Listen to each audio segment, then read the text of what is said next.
Today I'm with Karla. Karla, last time I talked to you was 2 weeks ago, and you have an update about Migs. We'll cover that at the end. Also, there's some donated items that a subscriber gave to me to give to you, so we'll cover that at the end. But how have you been since the last time I saw you? I've been a little bit better. Karla, I'm going to ask you to... I get a question regularly from people, and it's probably people that are kind of new, or they haven't been following your story, because I've been talking to you for... It's almost a year now. Okay, July of 2022, I believe, was the first time I met you in Migs, and we've covered this, but let's satisfy their curiosity. Let's try to answer their questions all at once. Okay, so the question I get asked often about you is, why doesn't she go home? Why doesn't she go with her mom? Why doesn't she go with her dad? Why doesn't she go with her brothers? So let's go ahead and answer that now. Karla, why don't you go home? Because I don't got a home. And why don't you go with your mom? Because she got deported to Mexico. When did that happen? Like 1.5 years ago, I think. And why don't you go with your dad? Because he got deported too when I was little. Why don't you go with your brother? Because he lives with his girlfriend in her house. You have a 22-year-old brother named Ken, but he's living with his girlfriend's family since he was 15. Yeah. Right? You have other brothers, but they don't really have a place of their own, right? They're younger. Yeah, they lost the apartment. Do you know where they're at? Are they with family, or the state is helping them, or? The two little ones are with my uncle, and the other oldest one, I don't know where he's at. Somebody sent me an email. I'm gonna show it to you, okay? I'm gonna show it to you. He said he's your brother, and I asked if I could talk to him. He said no for whatever reason, but I'll show you the email and see if that's one of your brothers, okay? Mm-hmm. So 2 years ago, when your mom got deported, where did you go? To the streets. Were you with like a friend of yours, a girlfriend of yours? Was she trying to help you a little bit? I think I was with the neighbor first, and then he got me onto the drugs, and then I went to the streets. Your neighbor got you onto drugs? Mm-hmm. That's not a good neighbor, huh? Was it blues? Mm-hmm. So you were doing blues before you met Migs? Yeah. I think I've done it more longer than him. You've done it longer than Migs? Okay, so your mom gets deported. Neighbor introduces you to blues. How long after your mom got deported did you meet Migs?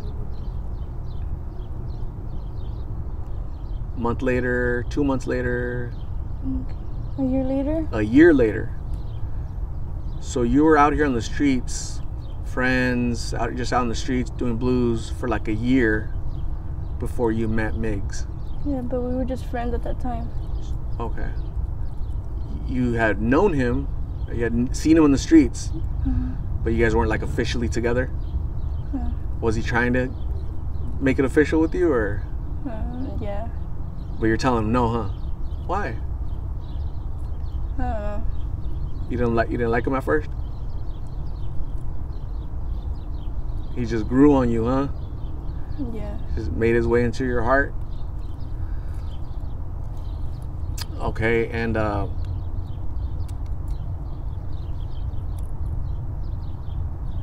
you told me that you saw some pictures of Migs when he was little, smaller, younger.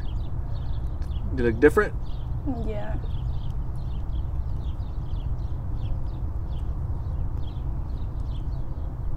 The streets, this type of lifestyle changes you a little bit, right? Makes you look a little bit different. A lot. A lot different. Would you say that you've changed Yeah. in the time you've been out here in the streets? Physically, emotionally, mentally? Yeah.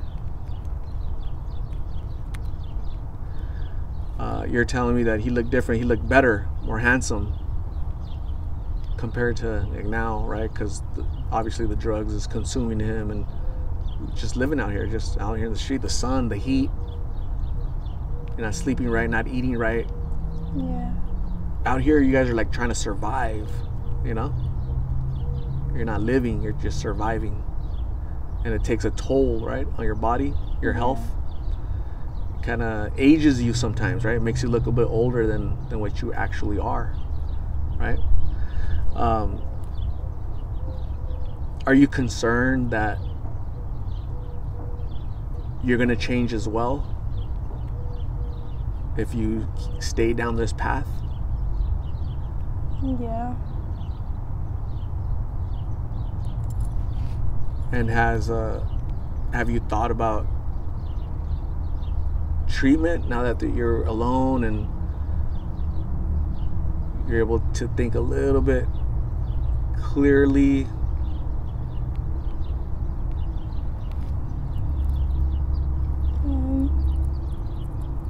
I don't know about that yet. Okay. Just remember that there is help out there, right? There is help. Detox, treatment, sober living. I think at some point,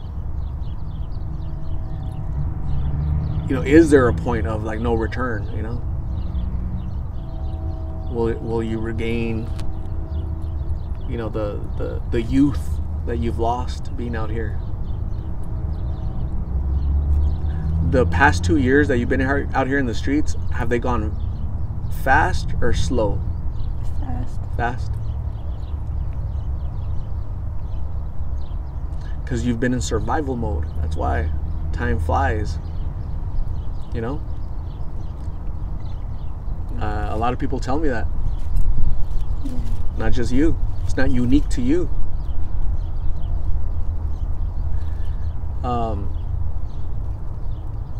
What is the update on Migs?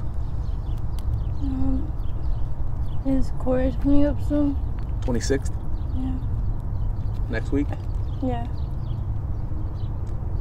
So we know he's gonna attend because he's there. They're not letting him out, so he's gonna show up. And what else? There's like an app you have to download if you want to talk to him or something, like do a chat or talk or video or whatever. Yeah, I have to create an account in order to talk to him. You and Mig's mom are planning on downloading the app now that you have a phone? Yeah. Okay, you're gonna work on that? We're also gonna make a fundraiser. That way, if he stays in jail, he can have money for food and other stuff in there. Got it. Yeah. Have you guys thought about the possibility of him staying there? So when he goes to court, he has to answer to the judge, right? And the judge is gonna be like, all right, dude, you gotta answer for this charge and that charge and this charge and this charge. We've let you go, you didn't come back. We let you go, you didn't come back. So there's a possibility that they'll keep him, whether it be 30 days, 60 days, could be 7 days, could be like, no, time served. We're gonna let you out. Could be that. And so you're trying to come up with a plan in case that happens. Okay. Him being in there, I think it's kind of a good thing because it's gonna change him. It's gonna change him a lot. Okay. That's good. hopefully for the better, right? Yeah. Okay, so just keep us updated, okay? We're gonna go over the donated items by Steph Lynn, a subscriber. I met her recently, and she gave that cool bike behind you. Okay, so it just needed some air. Put some air in there. That's really nice of Steph Lynn. And then she gave some donated items, some feminine products that you might need. Here's a little anti-theft for your bike. Here's some socks. Here's some little change of clothes. And then here is a bag full of donated items. Okay, so a little clothing for you from her daughter. Okay, so I'm gonna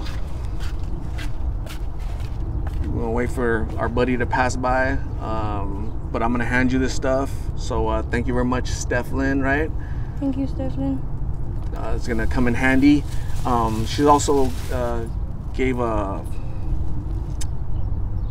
tire pump, like an air pump, okay, but unfortunately I left that at home because I forgot it, so I owe you that. Somebody else donated a solar charger, right? Little battery pack so you can charge your phone, because you ended up getting a phone. I left that at my home, unfortunately, but I'll bring that next time I see you. Okay, so in the meantime, Karla, please stay safe. Okay, a lot of danger out here. Just please be careful. A lot of knuckleheads that don't care. They don't want to help. They want to help themselves. So you really have to have your neck on a swivel and see who's trying to help and who's trying to harm you. Okay. So in the meantime, please be safe. You have my number, and as soon as you hear something about Migs, let me know, okay? Okay. Thank you.